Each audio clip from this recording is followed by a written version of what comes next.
Bonjour à tous, donc je vous remercie beaucoup pour l'invitation. C'est un plaisir pour moi d'avoir l'occasion d'échanger avec vous, puis sans doute d'en savoir plus sur l'expérience suisse qui fera écho à un terrain qui est quand même pour beaucoup un terrain en France et qui fonde les résultats que je vais vous présenter aujourd'hui d'une recherche qui date et en même temps qui est toujours d'actualité, puisque je continue à suivre les débats. C'est-à-dire que c'est un terrain que j'avais fait pour la thèse de doctorat. J'ai continué à suivre ces débats autour de la question de la procédure d'asile, de la place du corps dans la manière dont des réfugiés cherchent à faire reconnaître leur statut de réfugié. Et j'ai envie de dire, une dizaine d'années après, finalement, les termes du débat ont évolué, mais quand même restent assez similaires à ce qu'ils étaient à l'époque. Donc peut-être j'aurais pu choisir de commencer en vous rappelant l'actualité politique, mais je pense que vous l'avez tous en tête de ce nombre de réfugiés qui à la fois demeurent bloqués aux frontières de l'Europe et qui pour une part meurent en traversant la Méditerranée et qui pour une part arrivent jusqu'à nos rives et pour lequel le parcours de la demande d'asile ne fait encore que commencer. Je vais entrer ici plus par le corps, et le corps en ce qu'il est dans différentes sociétés le lieu où le plus souvent vient s'imprimer la marque du pouvoir.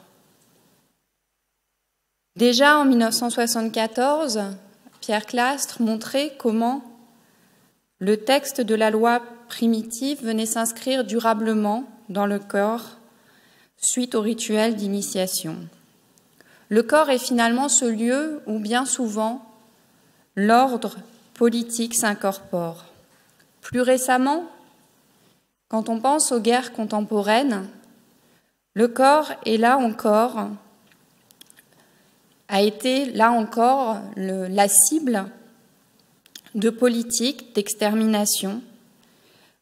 Quand on cible le corps des femmes par des viols systématiques, comme ça a été étudié dans le cas de l'ex-Yougoslavie et dans d'autres pays, je pense notamment aux travaux de Véronique Naum-Grapp. Alors aujourd'hui, dans nos sociétés démocratiques, un certain nombre de travaux insistent sur le fait que, dans ces sociétés, elles se seraient profondément pacifiées,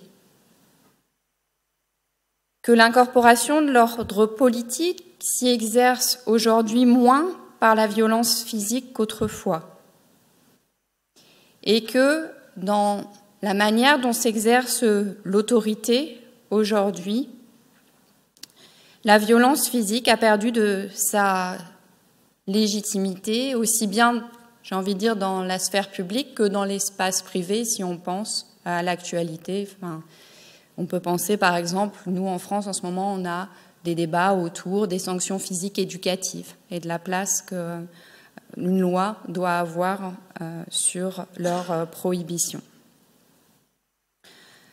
L'État, dans notre société, revendique ainsi la fonction monopolistique en matière de violence et assure la définition des pratiques légitimes en la matière.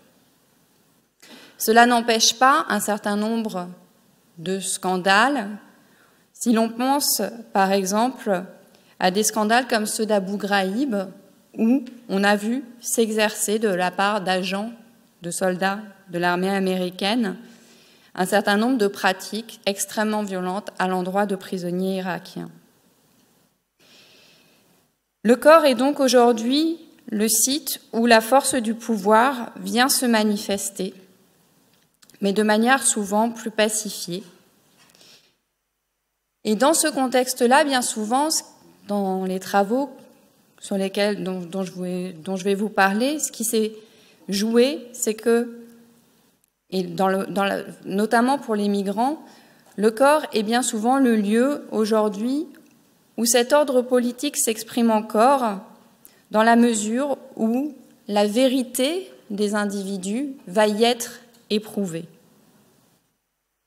Depuis plus de 20 ans, on a un certain nombre de travaux d'anthropologues, de personnes en sciences politiques qui montrent, comme Didier Fassin, comme Johanna Siméan sur la cause des sans-papiers, comment le corps souffrant est exhibé, bien souvent, devant les agents de l'État, pour obtenir une protection, être régularisé, avoir une aide publique. Aujourd'hui, avec l'attention portée aux populations vulnérables, pour obtenir une place en hébergement quand il n'y a pas de place suffisante. Cette évolution témoigne d'une attention accrue à la vulnérabilité de certains groupes, à une vulnérabilité physique, aujourd'hui même psychique, à une attention accrue pour rendre plus effectifs les droits, mais elle rend compte également d'un nouveau régime de véridiction. Alors, l'objet de cette conférence, ça va être d'examiner justement comment, aujourd'hui, les demandeurs d'asile, bien souvent, viennent à administrer la preuve des menaces de persécution par la voie du corps, avec l'aide de médecins, de psychologues, de professionnels de santé qui, dans un contexte politique qui est marqué par des politiques de contrôle des flux migratoires, sont confrontés, de par ce rôle, à des dilemmes pratiques, éthiques, politiques, face auxquels ils vont adopter des positions différentes.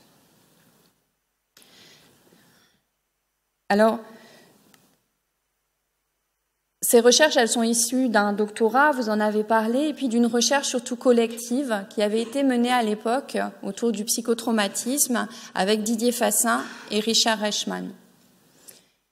Donc, c'était financé par le ministère de la Solidarité et des Affaires sociales en France, et c'était une enquête qui venait s'articuler à une thèse que je menais plus généralement sur la manière de faire valoir une demande de protection internationale auprès de la bureaucratie française. Des déterminants sociaux qui pèsent sur la trajectoire des demandeurs d'asile dans cette quête de statut et sur le rôle de plus en plus important d'acteurs associatifs comme on pourrait dire cultural broker, comme médiateur pour arriver à construire un dossier convaincant devant les institutions. Alors j'ai continué à suivre les débats et donc essayé de réactualiser ici un certain nombre de résultats en interrogeant aussi la dimension européenne. Donc l'approche avait été essentiellement ethnographique. Il y avait eu un terrain mené principalement dans une ONG médicale française qui est assez centrale dans le champ de la santé des exilés, avec des observations de consultation. J'avais dépouillé des archives de cette association. On y voyait les débats entre médecins sur une trentaine d'années, et puis analyser un corpus de certificats. Et par ailleurs, des entretiens avaient été menés avec d'autres acteurs, d'autres associations, avec des agents de la bureaucratie et puis avec des exilés que j'ai pu suivre. Alors premièrement, la première chose que je vais essayer de faire, c'est de restituer pourquoi le corps est devenu un élément pour administrer la preuve des menaces de persécution, dans quel contexte cela est advenu. Et pour ça, il faut revenir sur les politiques d'asile et au fait qu'aujourd'hui, elles sont fortement conditionnées par les politiques plus générales de contrôle des flux migratoires qui affectent l'Union européenne.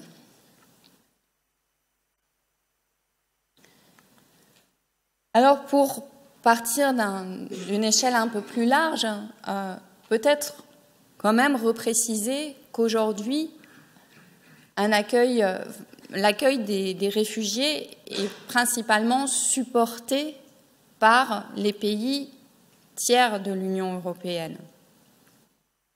Donc je pense que c'est un élément important d'avoir toujours en tête le fait que lorsque les médias parlent de l'augmentation du nombre de demandeurs d'asile au sein de l'Union européenne, celle-ci est une dimension de l'accueil des réfugiés, mais de manière plus générale, un certain nombre de réfugiés fuient surtout près des zones de guerre dont ils cherchent à s'échapper. Et que c'est principalement les pays les plus proches qui assument l'accueil de ces populations réfugiées. Donc on a ici des personnes qui travaillent sur l'UNHCR et qui pourront peut-être rebondir sur cette question en montrant le poids de ces institutions aujourd'hui dans le gouvernement des réfugiés. Alors, autre élément peut-être à avoir en tête, l'asile au sein de l'Union européenne. Donc, effectivement, aujourd'hui, on parle d'une crise des réfugiés, une notion qu'on peut déconstruire, puisqu'il s'agirait plutôt de parler d'une crise de l'accueil des réfugiés. Oui, en termes numériques, il y a un nombre plus grand de personnes réfugiées, de personnes demandeuses d'asile, de personnes déplacées internes, mais le terme de crise, en même temps, efface le fait que c'est un phénomène qui est présent depuis de nombreuses années et que ça fait quand même depuis plus de 30 ans que le nombre de personnes déplacées internes, le nombre de personnes réfugiées a augmenté. Alors oui, pour autant, du point de vue des demandeurs d'asile, on a eu une croissance forte depuis 2011. Et aujourd'hui, on voit devant l'actualité médiatique mettre au cœur de l'actualité cette question. Parmi ces demandes, plus de la moitié des demandes est acceptée et donc plus de la moitié des demandes, la moitié des demandes sera donc rejetée avec une question qui se posera pour ces déboutés du destin qui sera les leurs au sein de ces pays de l'Union européenne. Un des premiers pays qui a accueilli le plus de demandeurs d'asile, ça a été, on le sait, l'Allemagne, qui a notamment, avec la politique d'Angela Merkel, à un moment donné où beaucoup de pays de l'Est étaient plutôt rétifs, ouvert ses frontières, et qui aujourd'hui semble être beaucoup plus inquiète de cette question des réfugiés qu'à l'époque. Donc on pourra revenir aussi sur ces éléments du débat. Les principales nationalités des demandeurs d'asile, elles ont évolué au cours du temps, mais elles représentent bien une géopolitique des conflits. On voit comment la Syrie, entre 2008 et 2013, justement, a vu le nombre de personnes en demande de protection internationale croître fortement. Donc on pourrait revenir sur ces pays, mais comme on n'a pas beaucoup de temps, c'est des diaporamas que vous pouvez retrouver facilement. C'est les sources Eurostat qui fait régulièrement le point sur cette demande d'asile à l'échelle de l'Union européenne. Ce qui m'intéresse plutôt, c'est d'essayer de comprendre pourquoi, à un moment donné, un certain nombre de demandeurs d'asile en viennent presque systématiquement à aller voir des médecins, des psychologues pour essayer d'appuyer leurs demandes quand ils cherchent à obtenir le statut de réfugié. Et pour comprendre cette démarche, il faut revenir sur l'histoire de l'asile au sein de l'Union européenne. Cette histoire de l'asile au sein de l'Union européenne, certains l'ont qualifiée d'une progressive, à partir des années 66, installation d'un rejet des exilés au cœur des politiques. C'est un terme qu'emploie Jérôme Valuy, un politologue, pour caractériser un mouvement qui, à partir des années 1970, caractériserait ces politiques d'asile comme plus restrictives. Alors, ça pose la question de l'avant et de l'après de ces années 1970 et d'essayer d'éclairer un peu d'un point de vue social et politique ce qui a pu se jouer. Quand on interroge des personnes dans les institutions qui accueillent les demandeurs d'asile, souvent on a cette représentation de l'histoire entre un avant et un après. Une forme d'âge d'or des réfugiés et puis une crise de l'asile, mais une crise qui finalement se pérenniserait depuis les années 1970-80. Alors qu'en est-il? Peut-on parler d'âge d'or des réfugiés pour cette période qui va des années de l'après-Seconde Guerre mondiale jusqu'aux années 1970? Au regard du nombre de demandes acceptées, c'est souvent ce qui alimente ce discours positif sur cette période. Effectivement, on était dans une période où, quand on était demandeur d'asile, on vous appelait même pas à l'époque demandeur d'asile, parce que au sein, par exemple, des institutions françaises, 9 personnes sur 10 qui demandaient l'asile se voyaient reconnaître réfugiés. Et elles se voyaient reconnaître réfugiées dès la première instance. Aujourd'hui, elles sont obligées de faire un recours, bien souvent, pour se voir obtenir le statut de réfugié dans certains cas. Donc, les personnes étaient reconnues réfugiées et elles étaient reconnues réfugiées relativement rapidement. Alors, il y avait un contexte économique et social particulier. On était en période de croissance économique. Le nombre de réfugiés qui avait été extrêmement important au sortir de la guerre, puisqu'il y avait un certain nombre de personnes qui étaient réfugiées, déplacées déjà pendant l'entre-deux-guerres et dont il avait fallu s'occuper, plus les réfugiés dû sortir de la guerre et de la Seconde Guerre mondiale. On avait comme ça des millions de personnes dont il avait fallu s'occuper et progressivement, une fois leur protection accordée, le nombre de nouvelles demandes a fortement baissé. Si bien que, par exemple, en France, au début des années 1970, on était autour de 2000 demandes, ce qui est relativement peu si on pense aujourd'hui à la barrière des 100 000 qui a été atteinte sur le territoire français cette année. Donc une baisse du nombre de réfugiés, des enjeux idéologiques, j'ai oublié le S, des enjeux idéologiques, puisqu'on est en contexte de guerre froide, et comme l'a bien montré Karen Akoka, qui a travaillé sur ces questions, à l'époque, ce qui se joue, c'est le fait que si on reconnaît une personne venue de l'Est, il y a aussi un avantage diplomatique dans cette démarche-là. On a le rideau de fer aussi qui bloque un certain nombre de mouvements spatiaux. Les géographes en parleraient mieux que moi. Les transports aussi sont moins développés. Et on est dans un contexte où, à l'époque, la Convention de Genève, qui protège les réfugiés, qui est le socle du droit international pour les réfugiés, même s'il y a d'autres textes protecteurs, cette Convention de Genève s'applique avec des clauses limitatives, seulement pour les événements antérieurs à 1951 et pour les pays européens. Cela jusqu'en 1967, où un protocole, le protocole de Bellagio, sera ajouté. Donc, à cette époque-là, on est dans un contexte où, effectivement, la procédure d'asile est relativement, on pourrait dire, plus simple pour les personnes qui sont en quête de protection internationale.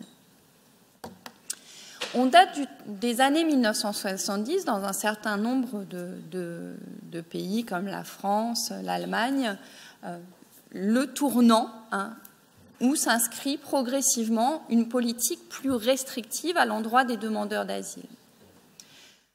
D'une part, on va avoir une augmentation du nombre de demandeurs d'asile et une diversification des origines de ces demandeurs d'asile dans un contexte politique où il y a une hostilité croissante à l'endroit de personnes originaires d'autres pays, donc une montée de la xénophobie avec la structuration de partis d'extrême droite, par exemple en France comme le Front National, des actes xénophobes qui sont recensés souvent dans la presse. Et dans ce contexte socio-économique marqué par une montée de la xénophobie, une récession économique, on va avoir une limitation de l'immigration de main-d'œuvre peu qualifiée qui va avoir des effets aussi sur ces politiques d'asile, on pourra y revenir. Parallèlement, on est dans un contexte où il y a des nouvelles formes de guerre, donc Aldor a bien montré qu'elles touchaient plus massivement encore qu'autrefois les civils avec des déplacements de population. On est aussi dans une période où progressivement, Catherine Witold de Monton l'a montré, le droit de sortie des populations est élargi, autrement dit, les personnes se voient délivrer des papiers qui leur permettent d'émigrer, alors qu'autrefois, les politiques pouvaient être plus restrictives en la matière. Dans ce contexte-là, effectivement, on commence à avoir une suspicion à l'endroit des demandeurs d'asile, en ce sens que les États vont commencer à développer l'idée de demandeurs d'asile qui détourneraient la procédure afin de rester sur le territoire pour d'autres raisons. et avec ce mode de catégorisation binaire où d'un côté on aurait des réfugiés avec des motifs politiques, de l'autre côté des migrants peu qualifiés avec des motifs de migration économique. Alors que bien souvent dans les histoires, quand on recueille les témoignages, on a une imbrication profonde de ces facteurs. De même, le discours évacue souvent une autre dimension, à savoir qu'auparavant, un certain nombre de personnes ne demandaient pas l'asile, quand bien même elles auraient pu le faire de par une partie des motifs qui motivaient leur exil, parce qu'elles trouvaient des voies simples de régularisation dans cette Europe occidentale qui avait besoin de main-d'œuvre.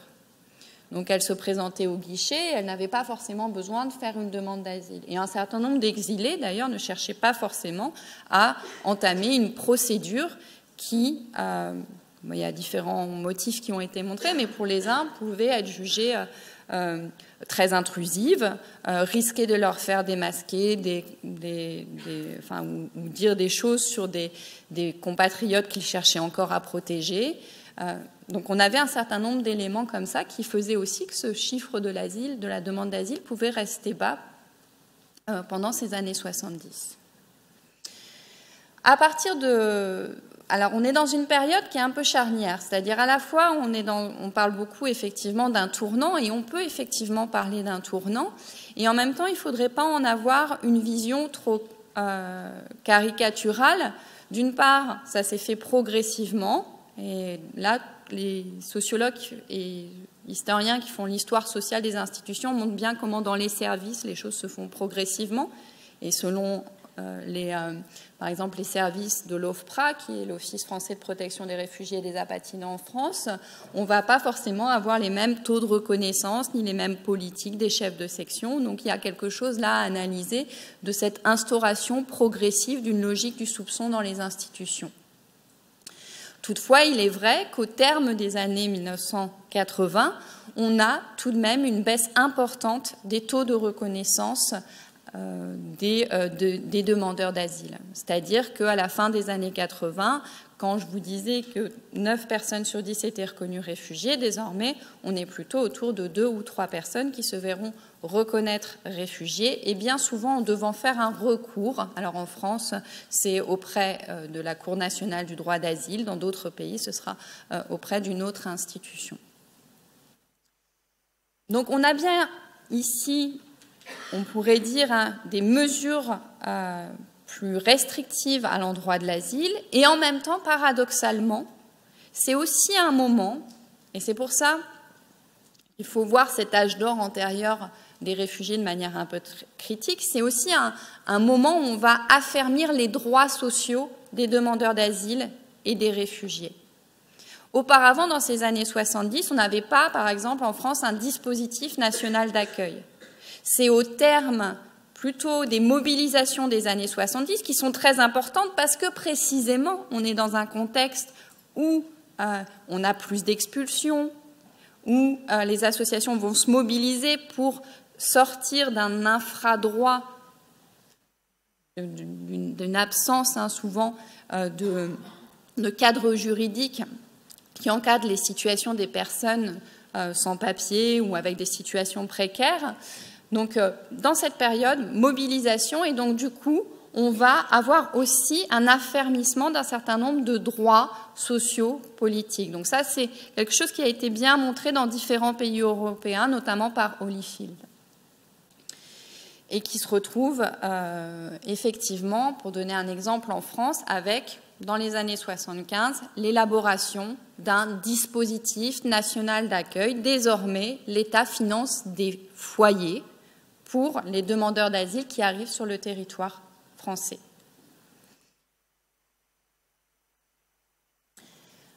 Alors cette politique, aujourd'hui, elle est communautarisée. La politique d'asile, c'est une compétence partagée. Depuis quand? Depuis 1997, le traité d'Amsterdam, si on doit retenir une date importante. Ça ne veut pas dire qu'auparavant, les pays de l'Union européenne ne se sont pas concertés. À partir de la création de l'espace Schengen, on a d'intenses négociations autour de ces questions de contrôle des frontières, d'immigration et d'asile aussi. Et par exemple, un texte important dont vous entendez très souvent parler, je pense, le règlement Dublin aujourd'hui, c'est un texte qui a été négocié dans cette phase de négociation intergouvernementale en 1990. On a une convention de Dublin. Qu'est-ce qu'elle dit? Elle détermine l'État qui va être responsable de la demande d'asile au sein de l'Union européenne. Pour éviter, d'après le discours des institutions européennes, deux phénomènes. Le premier, appelé asylum shopping, l'idée que les demandeurs d'asile choisiraient et même feraient leur marché, vous entendez la terminologie négative, donc choisiraient le pays d'asile puis essaieraient progressivement d'autres pays, donc un seul État responsable et déterminé, et pour éviter un autre phénomène qui est celui des réfugiés dont personne n'examine la demande, qu'on dit réfugiés en orbite à l'époque, l'expression est un peu malheureuse, mais elle rend compte de cette difficulté à faire examiner sa demande de protection.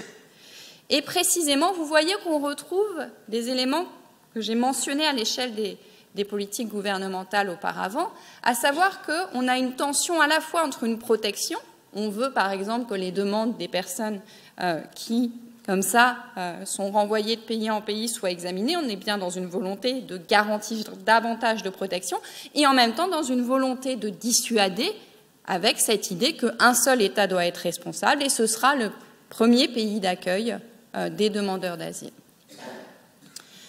Donc cette politique européenne, elle est marquée finalement par les mêmes tensions que celles qui étaient déjà présentes dans les politiques gouvernementales dans les années antérieures à ces négociations.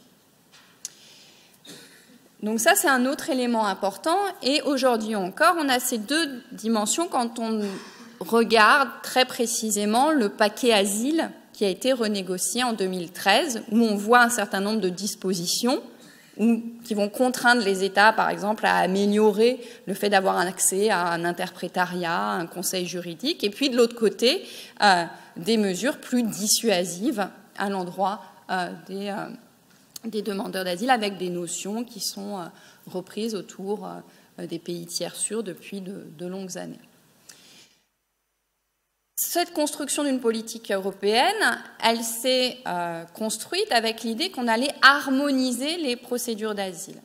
Pour le moment, l'harmonisation n'est pas atteinte. Pour un pays, pour des personnes originaires d'un même pays, on a encore des taux qui varient considérablement entre les pays de l'Union européenne en termes de reconnaissance, qui est quand même un indicateur.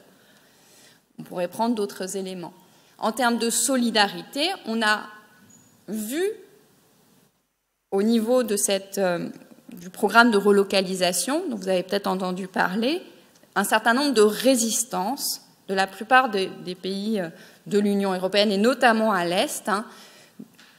On a vu des résistances à accueillir des réfugiés au nom de ce principe de solidarité, et donc d'aller finalement que des personnes qui arrivaient massivement en Grèce et en Italie soient accueillies dans d'autres pays par un mécanisme de transfert des responsabilités. Donc ça, c'est pour le cadre général. Et qu'est-ce que ça vient voir avec cette logique de la preuve et cette question du corps? C'est que du coup, pour les personnes qui demandent l'asile, prouver la crédibilité de sa demande, c'est aujourd'hui un processus long et qui demande de la part des demandeurs d'asile une expression extrêmement poussée de leur vécu, la recherche bien souvent d'éléments pouvant appuyer leur dossier afin de pouvoir obtenir ce statut de réfugié qu'on considère leur histoire comme crédible. Donc le niveau de la preuve s'est accru depuis les années 1980. Alors en France, Gérard Noiriel a bien montré historiquement comment progressivement les modes de légitimation ont évolué pendant tout le XXe siècle. ce qu'on voit apparaître, du point de vue des demandeurs d'asile, c'est finalement un clivage entre des personnalités dont la vie va être publicisée, qui par exemple seront des figures notoires, on aura des articles dans la presse qui sont faciles à retrouver, et puis la plupart des demandeurs d'asile dont la vie reste dans l'ombre et qui n'ont pas d'éléments pour crédibiliser leur dossier, sinon leurs mots, leurs paroles. Alors le récit autobiographique, même si là je vais vous parler des certificats médicaux et de l'importance de l'expertise médico-psychologique, reste quand même l'élément clé de décision. J'insiste là-dessus parce que souvent, dans la réception qui a pu être faite des travaux que nous avions faits avec Didier Fassin, ça tendait à être minoré. Or, le récit reste bien, au sein des institutions, un élément clé de décision et l'élément central de la décision, sa cohérence. On en parlera demain pour ceux qui seront dans le séminaire sur cette construction du récit. Néanmoins, comme la parole ne suffit pas toujours à convaincre, ce qui se joue aujourd'hui de la part des demandeurs d'asile qui ont incorporé cette exigence d'une charge de la preuve accrue, de la part de leur conseil juridique, de la part de leur assistante sociale, c'est une sollicitation croissante des médecins, des psychologues, des psychiatres pour venir appuyer leur dire par leur expertise. Au sein même des institutions, au sein de l'Union européenne, on peut observer aussi un recours important à cette expertise pour essayer justement d'examiner, d'éclairer cet examen des dossiers. Le corps du demandeur d'asile va devenir le lieu, comme je vous le disais, où la vérité de l'histoire du sujet est corroborée par la médecine ou la psychologie. On peut penser ici, par exemple, à des tests qui ont été mis en œuvre. Justement, on va se poser la question du rôle de régulateur des institutions de l'Union européenne par rapport à cette question, mais on a eu, pour des personnes qui invoquaient des menaces en raison de leur orientation sexuelle, on a eu dans certains pays des tests de phallométrie. Donc, autrement dit, les personnes étaient soumises à des tests quand elles invoquaient une homosexualité ou on leur passait des films pornographiques et où des électrodes étaient mis pour mesurer l'afflux sanguin sur leur sexe. Donc, vous voyez le niveau d'intrusion dans lequel et dans l'intimité dans lesquelles les personnes pouvaient être placées pour avoir approuvé cette demande. Il y a aussi des tests psychologiques qui ont pu être pratiqués dans certains pays pour essayer de déterminer si la personne effectivement était ou non homosexuelle. Donc, on a comme ça un certain nombre de dispositifs, de technologies qui sont mis en place dans le cadre de cette procédure d'asile. Et depuis longtemps, on a cette question des certificats médicaux relatifs aux séquelles de torture, que ce soit des séquelles psychologiques avec la question d'un psychotraumatisme ou des séquelles physiques, les cicatrices qu'un médecin peut observer sur le corps du patient. Qu'en est-il de la régulation européenne de ce recours à l'expertise médicale et psychologique? La Cour de justice de l'Union européenne s'est prononcée dans un certain nombre de cas pour limiter le recours à cette expertise, notamment sur les questions d'orientation, d'invocation d'une orientation sexuelle comme le motif de menace de persécution. Donc, elle a proscrit, notamment vis-à-vis d'un cas de l'utilisation dans la République tchèque, dès 2010, on a l'Agence des droits fondamentaux qui va pointer le fait qu'il ne faut pas recourir à cette pratique comme le fait la République tchèque.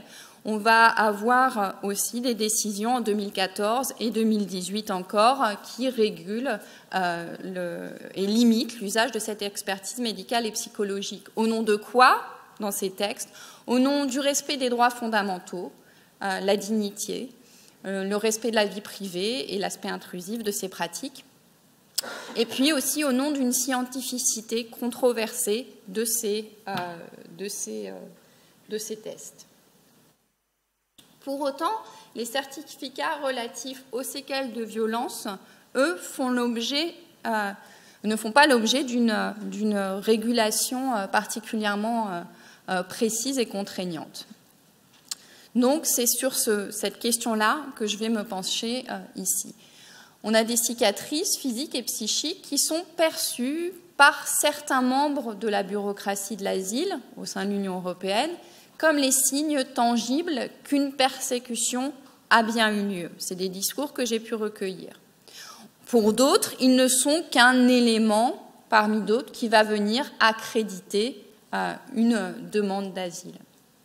Donc on a des usages très différents d'un juge à l'autre et selon les pays. Selon les pays, on a une demande aussi plus ou moins formelle. Qu'est-ce que ça veut dire? Ça veut dire par exemple qu'en France, une des caractéristiques, c'est que la Cour nationale du droit d'asile pourrait mandater des experts qui ne seraient pas les médecins soignants des personnes pour faire une expertise.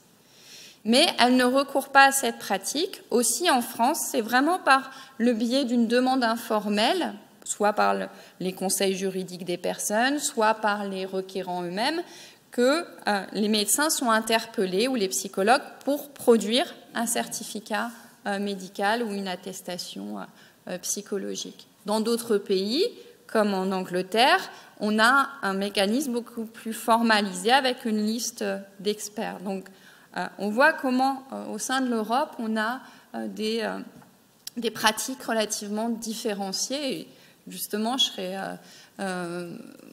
j'aimerais savoir si certains sont dans ces dispositifs, ce qu'il en est en Suisse, puisque j'ai trouvé peu d'éléments sur ce point dans la littérature produite par les institutions européennes. Donc, une réception contrastée, des pratiques contrastées en la matière. Pour autant, ces pratiques, les acteurs de l'asile, et notamment les médecins, les psychologues qui sont engagés dans cette procédure, engagés à mener ce rôle d'expert, ces médecins, ces professionnels de santé, cette question a posé pour eux un certain nombre de problèmes qui sont à la fois d'ordre pratique, d'ordre éthique, d'ordre politique et qui ont fait l'objet de débats. Qui ont fait l'objet de débats au sein des associations, si on examine des réunions de staff, les archives de réunions de staff, et puis dans le milieu interassociatif, quand ces médecins ou psychologues sont amenés à se retrouver dans d'autres arènes, dans des colloques notamment. Et c'est ces débats qu'on a cherché à examiner. Donc ce sera l'objet de cette seconde partie, si j'ai encore un petit peu de temps. Donc ici, on va examiner les termes du débat. Donc avant, peut-être revenir sur ce champ, ce secteur associatif engagé auprès des exilés, parce qu'il a une histoire. Souvent, on a eu des fondations, des centres de soins qui se sont créés. Alors en France, elles ont le statut associatif, loi 1901. Dans d'autres pays, c'est des fondations. Toujours est-il qu'on voit vraiment à partir des années 50 un certain nombre de dispositifs, de centres de soins qui visent à réhabiliter les victimes de torture ou plus largement les victimes de violences politiques. Bien souvent, elles se sont construites sur une volonté de soigner les exilés et non pas de mener une expertise médico-légale sur les corps. Il y avait l'idée de réhabiliter ces victimes par le soin.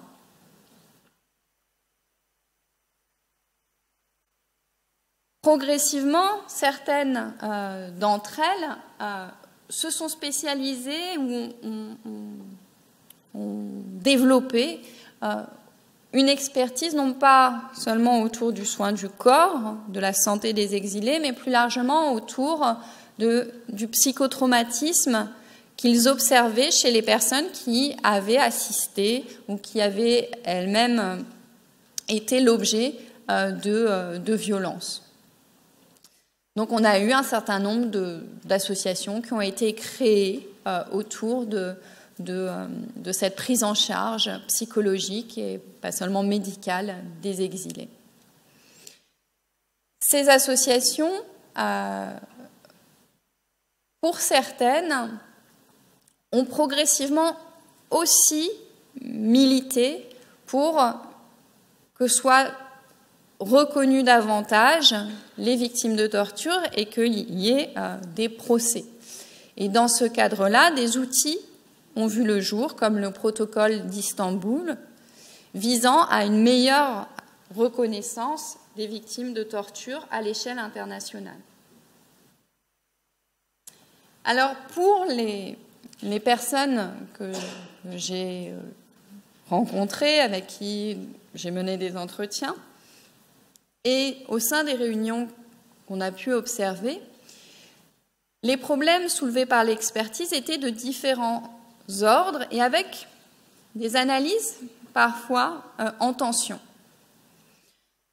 Il y avait un problème qu'on pouvait dire politique, un problème éthique, un problème thérapeutique et un problème pratique. Je vais commencer par ce dernier. Ce qui ressort bien souvent dans les réunions où se réunissent des personnes qui sont amenées à faire cette expertise médico-légale, c'est l'opacité. L'opacité qui entoure la réception, les usages de leur expertise. Autrement dit, nombre de personnes vont exprimer dans ces réunions des questions autour du fait qu'ils ne savent pas si précisément ça permet ou non d'accréditer la demande, comment les juges ou les officiers de protection reçoivent ces certificats médicaux, est-ce qu'ils y accordent du crédit, ils peuvent avoir des signes contradictoires, parfois par les réponses qui leur sont faites à partir des patients qu'ils ont accompagnés. Les études menées auprès des juges et des agents bureaucratiques montrent qu'il y a effectivement une opacité. Rarement il y a une procédure bien établie sur la manière d'utiliser ou de recourir à ces certificats et de les intégrer dans le processus d'évaluation, mais qu'il y a aussi une grande, en plus, variété des ressorts du jugement parmi les juges, liés à leur rapport aux disciplines, comment ils considèrent la psychologie, la médecine. Donc certains, par exemple, taxent les certificats de complaisance, il peut y avoir de la suspicion. D'autres non, au contraire, y accordent un grand crédit. Donc ça renvoie aussi à la trajectoire de ces individus. Pour les personnes qui s'engagent dans ces pratiques, il y a donc l'idée qu'il faudrait avoir une meilleure reconnaissance, bien souvent, et une clarté plus grande des manières dont on fait usage de ces certificats médicaux. Et une question taraudait énormément un certain nombre d'acteurs institutionnels, c'était comment produire une expertise donc accessible au corps non médical, comment arriver à écrire ces certificats médicaux et avoir quelque part un protocole standardisé et reconnu par ces institutions. Donc là, il y avait un enjeu pratique. C'était le cas de la plupart donc des membres d'associations de différents pays. Et dans ces débats, souvent s'élevaient quelques voix, mais très minoritaires, qui soulevaient d'autres enjeux que je vais vous présenter présentement.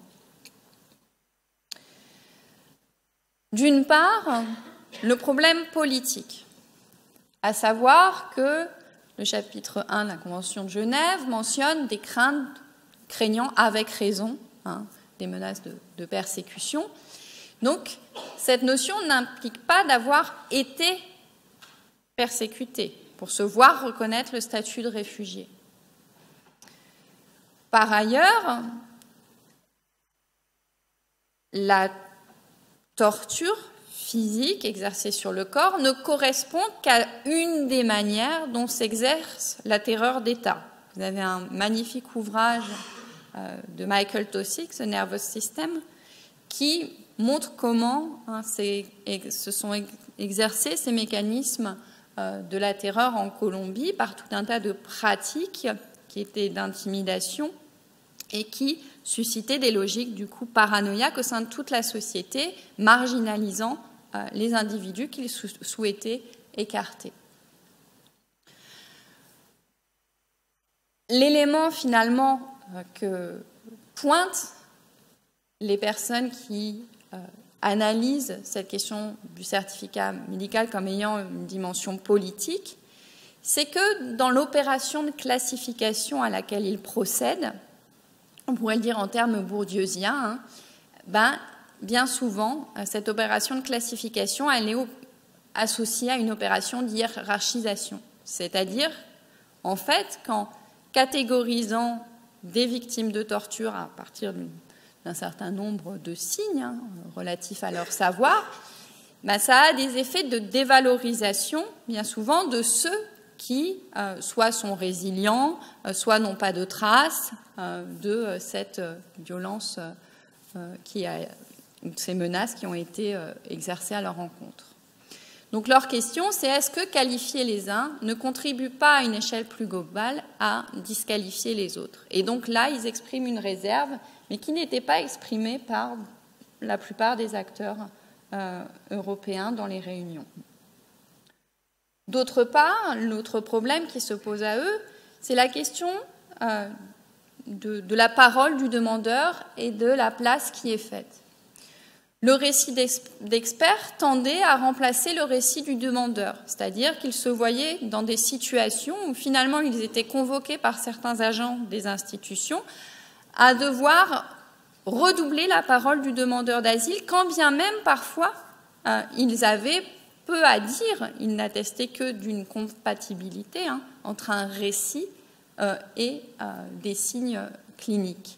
Notamment dans le cas de viol, on voit dans les archives des traces de contentieux justement entre des acteurs associatifs et les institutions où ils disent « mais pourquoi vous me demandez de vous dire que cette femme a été bien violée alors qu'elle vient de vous le dire et pourquoi vous me demandez un certificat médical à ce sujet-là »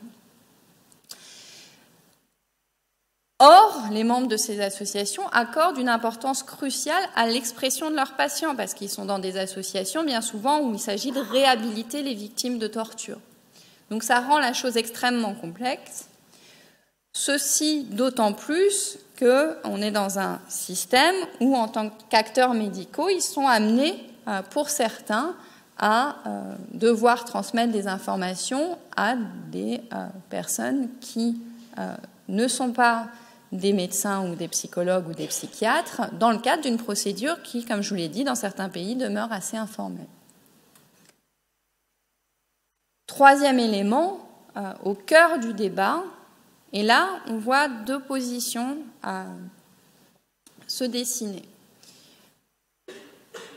C'est autour de l'effet thérapeutique ou non de ce certificat médical. Dans les archives, qui datait plutôt des années 80, on avait encore la voix de médecins, de psychologues qui se disaient qu'en menant cette activité d'expertise, ils pouvaient contribuer à un moment donné à une forme de reconnaissance de la parole du patient et aider à le faire reconnaître. Cette position est beaucoup plus marginale aujourd'hui. Cette position, elle s'inscrivait dans une tradition qui est celle du testimonial qui a été mis en évidence dans des travaux nord-américains qui s'est construite autour de la prise en charge des réfugiés chiliens, où il était insisté sur, où les experts insistaient sur le fait que le passage par une procédure de reconnaissance juridique dans laquelle l'expertise avait sa part pouvait avoir une valeur thérapeutique. Et donc, c'était un des fondements qui légitimait cette position. Cette position est plus marginale, on reviendra sur un élément d'explication. Aujourd'hui, ce qui apparaît davantage quand cette question est abordée, c'est plutôt le fait que le projet de soins va être contrarié par cette articulation à une logique administrative et qu'il y a un risque de retraumatisation. Pourquoi? Parce que dans ces institutions, les conditions dans lesquelles cette expertise est produite vont être à une cadence de plus en plus élevée. Puisque un des objectifs est d'accélérer les procédures, les experts sont eux-mêmes soumis à cette augmentation de la cadence et donc doivent produire ce qu'ils appellent une expertise de plus en plus en urgence, avec le sentiment que le temps de la procédure juridique ou administrative est de plus en plus loin de celui de la temporalité psychologique nécessaire à l'expression d'un vécu et au consentement à exposer son corps. Alors, c'est ce qui façonne, ce qui marque un peu le débat. Il y a beaucoup d'autres points de précision. Et ça a donné lieu à différentes positions, qu'on pourrait dire politiques, et ce sera ce sur quoi je terminerai.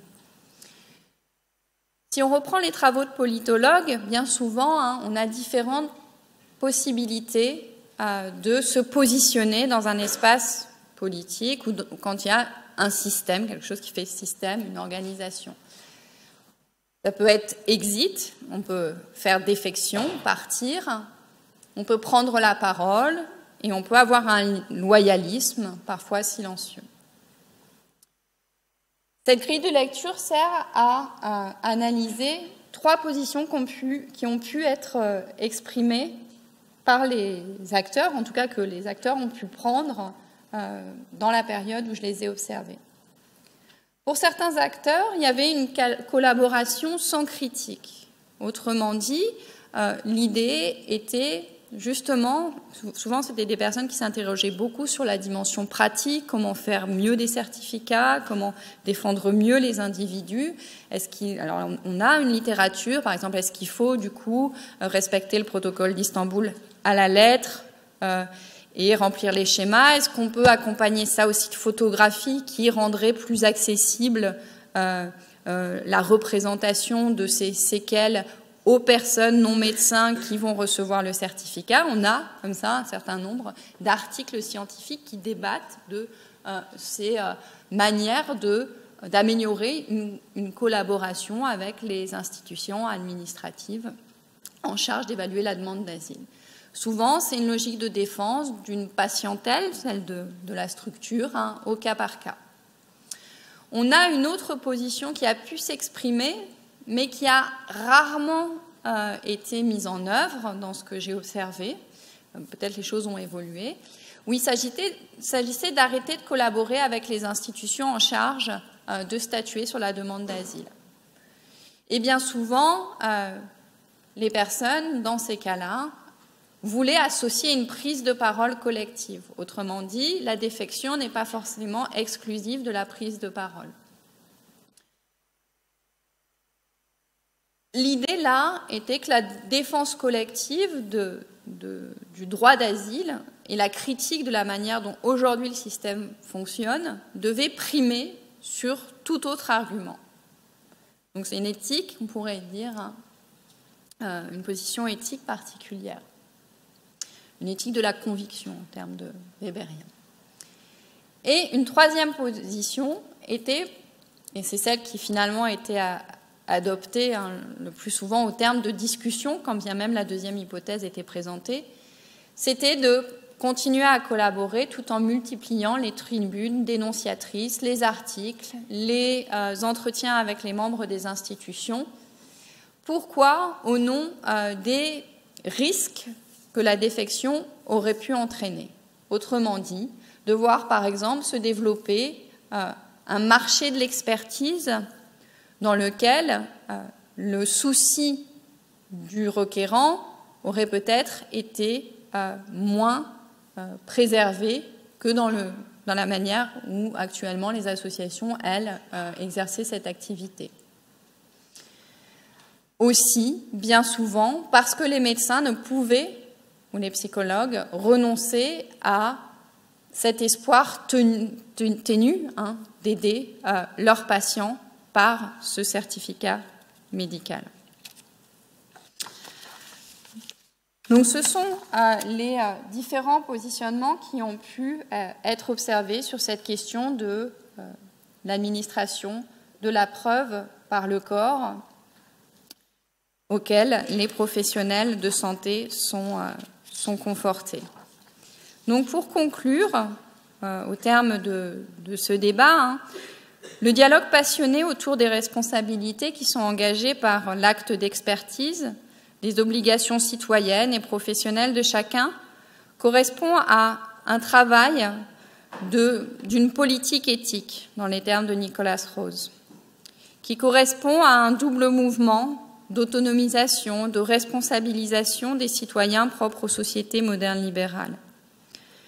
In fine, c'est bien souvent au regard de la responsabilité à l'égard de l'individu qu'ils ont face à eux que les médecins ne pouvaient se résoudre à une pure logique de défection.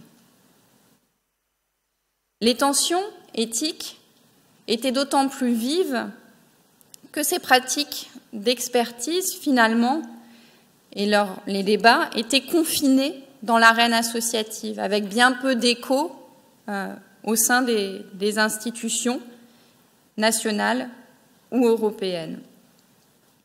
Les acteurs avaient aussi bien conscience de la faible autonomie qu'ils avaient pour infléchir le sort de la plupart des demandeurs d'asile.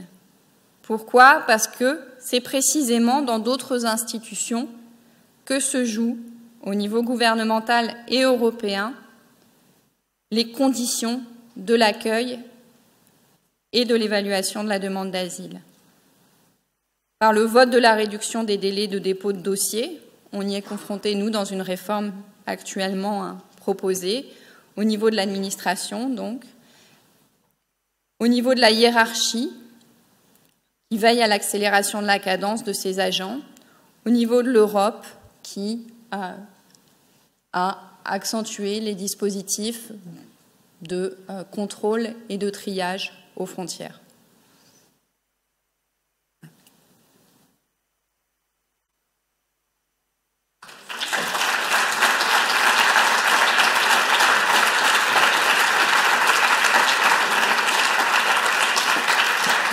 Je peux vous demander de